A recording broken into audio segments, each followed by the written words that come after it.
Barangay Ginebra, Stephen Holt mga bro, bakit hindi mainit sa mga fans kahit low scoring at Justin Brownlee kailangan gawin? So hindi pa nga ganun kainit ang performance ng mga bagong player ng Barangay Ginebra mga bro. Si Stephen Holt pa lang talaga ang may magandang playing time sa kanilang mga bagong player. Marami pa ngang nagsasabi na bagong paborito na player daw ito ni Coach Tim Cone. Nasa 30 minutes nga ang kanyang playing time kada laro mga bro. Sa kanilang huling laban nga kontra Blackwater Busing, nagtala lamang ito ng 5 points. Pero may mga ginagawa nga ito na hindi nakikita sa stats, lalo na yung kanyang pagbabantay sa import ng Blackwater Busing.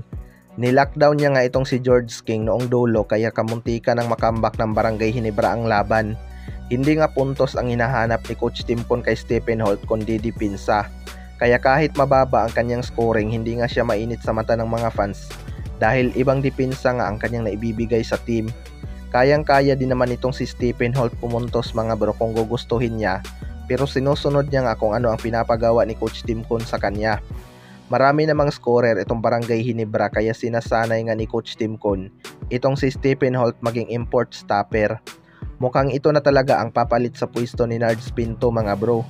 Ganyan nga ang gusto ni Coach Tim Cone na player kahit hindi umi-score. Basta ramdam sa laban ang kanyang dipinsa. Sa kabilang banda naman mga bro, Justin Brownlee kailangang gawin. Ito nga si Justin Brownlee ang isa sa mga import na inaasahang magdudumi na ngayong season mga bro. Kahit may edad na itong si Justin Brownlee, hindi pa rin ito nakikitaan ng paghina at mas lumalakas pa nga ito pagdating sa opinsa. Ngayong conference lang nakuha niya rin ang kanyang bagong career high na 51 points. Kahit nakilala itong playmaker. Katulong niya nga sa opinsa itong si Japet Aguilar na consistent sa scoring simula pa sa kanilang unang laban. Dahil nga sa pag-trade kay Sistan, nagkaroon na nga ng mahabang minuto itong si Japet Aguilar mga bro at parang bumabalik pa sa kanyang prime.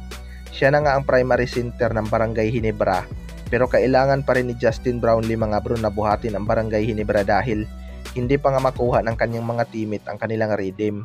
Hindi pa nga maaasahan si Isaac Go at Bin Adamos kahit sa dipinsa. Usap-usapan din ngayon mga bro na kinakausap na daw ng Barangay Ginebra si Troy Rosario para kapag naging free agent ito sa kanila ito pipirma. Maganda nga ang inilalaro ni Troy Rosario sa ngayon mga bro, kaya malabo talaga na walang magkaka-interest dito. Karapatan na rin naman ni Troy Rosario mamili ng team kapag naging free agent na siya. Kung totoo man mga bro na kuhanin siya ng Barangay Ginebra, malaking addition talaga to partikular na sa kanilang wing dahil shooter nga itong si Troy Rosario at may laro din sa loob. Kaya abangan na lang natin kung matutuloy ito.